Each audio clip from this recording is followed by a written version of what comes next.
So Lakshmi Hebbalkar ಅವರು ನಾನು ಬಂದಿದ್ದೀನಿ, ಸಿದ್ದರಾಮಯ್ಯ ದಿನೇಶ್ ಗುಂಡೂರಾವ್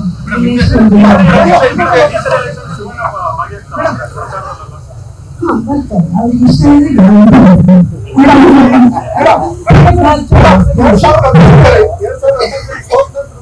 ಮತ್ತೆ ನಾನು ಜನರ ಜೊತೆ ಇರ್ತೀನಿ, ಜನರ ಜೊತೆ ನಾನು ಭಾಗವಹಿಸ್ತೀನಿ ಅಂತ ಕಾಣಿಸ್ಕೊಂಡಿರ್ಲಿಲ್ಲ.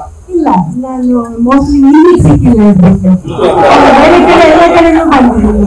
ಬಂದು ಹೋಗ್ತೀನಿ, ನಿಜವಾಗ್ಲೂ ನಾನು ಬಂದು ಹೋಗ್ತಾ ಇದ್ದೀನಿ. ಹೌದು, ಬಳ್ಳಾರಿಗೂ ಹೋಗ್ಬಂದಿದ್ದೀನಿ. ಆಮೇಲೆ ಮೈಸೂರಲ್ಲಿ ನಾವು ಯಾವಾಗ್ಲೂ ಇದ್ದೇ ಇರ್ತೀವಲ್ಲ, ಶಕ್ತಿಧಾಮ ಸ್ಫೂರ್ತಿ ನಾನು ಅವರು ನೋಡ್ಕೊಳ್ಳೋದ್ರಿಂದ ಅಲ್ಲಿ ಶಕ್ತಿಧಾಮದಲ್ಲಿ ನಾವು ಇದ್ದೇ ಇರ್ತೀವಿ. ಆಕ್ಚುಲಿ ಇನ್ನೊಂದು ವಿಷಯ, ಮಧು ಈ ಸ್ಥಾನಕ್ಕೆ ಬಂದಿರೋದು ನನಗೆ ಬಹಳ ಹೆಮ್ಮೆ ವಿಷಯ.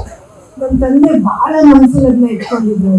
ಮೊನ್ನೆ ಗೆದ್ಮೇಲೆ ಮಂತ್ರಿ ಆದ್ಮೇಲೆ ಶಕ್ತಿಧಾಮದಲ್ಲಿ ಮಕ್ಕಳ ಜೊತೆಗೆ ಒಂದು ಇಂಟರಾಕ್ಷನ್ ಅಂತ ನಾನು ಕೇಳಿದೆ. ಎಷ್ಟು ಹ್ಯಾಪಿಯಾಗಿ ಬಂದು ಆನ್ಸರ್ ಮಾಡಿದ್ರೆ, ಮಕ್ಳು ಕೇಳಿದ್ದಾಗ್ಲಿ ಅದ್ಯಾಕೆ ಬರೀ ನಮ್ಮ ಮಕ್ಳು ಕೇಳಲಿಲ್ಲ, ಹತ್ತಿರ ಹಾಸ್ಟೆಲ್ ಇದೆ, ಅವ್ರ ಟೆರೆಸಿನಲ್ಲೂ ಕ್ವಶನ್ಸ್ ಕೇಳಿದ್ರು ಮದುವೆ. ತುಂಬಾ ಚೆನ್ನಾಗಾಯ್ತು. ಆಮೇಲೆ ಮಧು ಆನ್ಸರ್ಸ್ ವರ್ ವೆರಿ ಗುಡ್. ಅವನು ಮಂತ್ರಿ ಆದ್ಮೇಲೆ ಸೀದಾ ಒಂದು ಸ್ಕೂಲ್ಗೆ ಹೋಗ್ಲಿಲ್ಲ, ಕಾಲೇಜ್ಗೆ ಹೋಗ್ಲಿಲ್ಲ, ಫಂಕ್ಷನ್ ಮಾಡ್ಲಿಲ್ಲ. ಅವ್ನ IAS ಆಫೀಸರ್ಸ್ ಕುತ್ಕೊಂಡು ಅದು ಆಕ್ಚುಲಿ ಲೈಕ್ ಪಾಠ ತಗೊಂಡಿದ್ದಾನೆ.